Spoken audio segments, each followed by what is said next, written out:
ಏನು ಪ್ಲಾನ್ಸು? ಹೇಗಿದ್ರು ನಮ್ಗೆ 3 ದಿನ ರಜೆ ಇದೆ.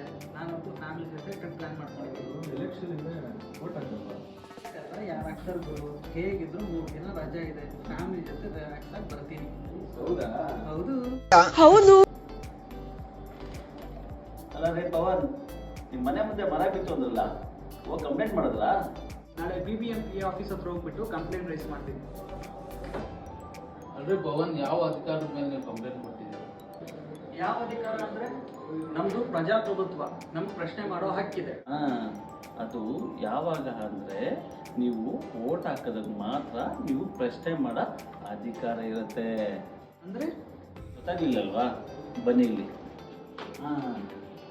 ನಮ್ಮ ಕಂಪ್ನಿದೆ ಒಂದು ಉದಾಹರಣೆ. ಈಗ 50 ಜನ ಸೇರಿ ನಾವು ಒಂದು ಚೀಟಿ ನಡೆಸ್ತೀವಿ. ಅದರಲ್ಲಿ ಕೂಗೋ ಅಧಿಕಾರ ಯಾರಿಗಿರುತ್ತೆ? ಆಬ್ವಿಯಸ್ಲಿ 50 ಜನಕ್ಕೂ ಇರುತ್ತೆ ಅಲ್ವಾ? ಮತ್ತೆ ಹಾಗಾದ್ರೆ ನೀವು ಅಷ್ಟೇ ಕ್ವಶನ್ ಮಾಡೋಕ್ಕಿಂತ ಮುಂಚೆ ವೋಟ್ ಹಾಕಿರ್ಬೇಕು. ಹಾಗಾಗಿ ನನ್ನ ಫ್ಯಾಮಿಲಿ ಜೊತೆ ಹೋಗ್ಬಿಟ್ಟು ಫಸ್ಟ್ ವೋಟ್ ಹಾಕಿ ಆಮೇಲಿಂದ ಅವ್ನು ಕ್ವಶನ್ ಮಾಡ್ತೀನಿ. ನೀವೆಲ್ಲ ಮಾತಾಡೋದನ್ನು ಕೇಳಿಸ್ಕೊಂಡೆ. ಯಾವುದೇ ಕಾರಣಕ್ಕೂ ವೋಟ್ ಹಾಕೋದು ಮಿಸ್ ಮಾಡ್ಕೊಳ್ಬೇಡಿ.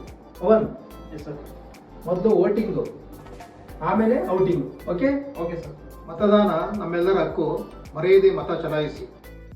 ಮತದಾನ ನಮ್ಮೆಲ್ಲರ ಹಕ್ಕು. Vote for better India.